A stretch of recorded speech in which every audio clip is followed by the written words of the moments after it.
गंगा, ओ गंगा मेरी बच्ची, क्या हुआ तुम्हें? इतना कहते हुए रामरती उसे होश में लाने की कोशिश करने लगी। अगले दिन 10 बजे गांव के बीचों बीच बरगद के पेड़ के नीचे चबूतरे पर पंच बैठ चुके थे। पंचायत का फैसला सुनने और देखने के लिए गांव वालों की भीड़ भी लगी हुई थी। अब चूंकि पंचायत का हुक्म था इसलिए जाना तो था ही। रामरती गायत्री जी और गंगा को लेकर एक तरफ खड़ी थी। दूर खड़े हरिकिशन अपने भाई शिव किशन के साथ मन ही मन उस घड़ी को कोस रहे थे जब गंगा पैदा हुई थी। सभा लग चुकी थी। पंचायत गायत्री देवी और उनके बेटे हरिकिशन से सवाल करती है कि उन्होंने बाल विधवा गंगा का विवाह फिर से कैसे करवा दिया।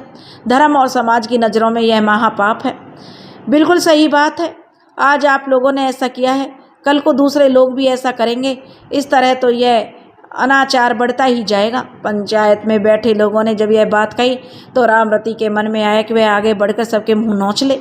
उसे डॉक्टर ने कही बात उसे याद थी, इसलिए उसने उन डॉक्टर को भी खबर भिजवाकर पंचायत में आने के लिए कह दिया था।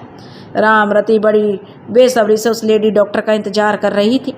रामरती और गायत्री जी को खामोश देखकर पंचों ने फिर सवाल किया, आप लोग हमारे सवाल का जवाब क्यों नहीं दे रही हैं? और सबसे बड़ी बात, इस बात की क्या गारंटी है कि यह लड़की सच में शादीशुदा है? और अब तो हमें यह बात भी मालूम है कि यह माँ बनने वाली है, और यह भी तो हो सकता है कि इसने कोई कुकर्म किया हो जिसकी वजह से अब यह माँ बनने वाली है। पूरे गांव वालों के सामने पंचों के मुंह से यह बात सुनकर हरिकिशन और शिव किशन ने शर्म के मारे अपना सर झुका लिया। वे दोनों सोच रहे थे कि काश ये धरती फट जाती और वे दोनों उसमें समा जाते। गांव वाले आपस में कानाफूसी करने लगे थे।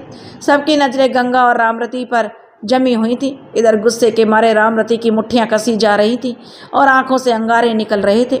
वह बोली, चुप हो जाइए आप लोग। कहा जाता है कि पंच परमेश्वर होते हैं, लेकिन आप लोग तो मुझ साधारण इंसान को भी नहीं दिखाई दे रहे। अरे आप लोगों की हिम्मत कैसे हुई मेरी बेटी के बारे में इस तरह की गंदी बात करने की? पंचों की बात सुनकर रामरती के सब्र का बांध टूट चुका था। वह घायल शेरनी की तरह दहाड़ती हुई बोली, देखो पंडितानी, तुम्हारे इस तरह चिल्लाने से सच झूठ में नहीं बदल जाएगा। समाज की नज़रों में तुम लोगों ने जो अपराध किया है। पंच अपना फैसला सुनाने ही वाले थे, तभी एक कड़कती हुई आवाज़ आई, रुक जाइए। पंचायत में बैठे सभी लोग आवाज़ की दिशा में देखने लगे। सभी ने देखा कि सरकारी अस्पताल की लेडी डॉक्टर, जो गुस्से में लाल पीली होती हुई उनकी तरफ बढ़ी चली आ रही थी।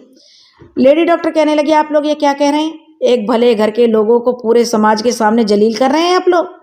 डॉक्टर ने पंचायत में बैठे लोगों को घूर कर देखते हुए कहा। तब उनमें से एक बोला, यह पंचायत का मामला है डॉक्टरनी जी, आप इसमें ना पड़े तो यही अच्छा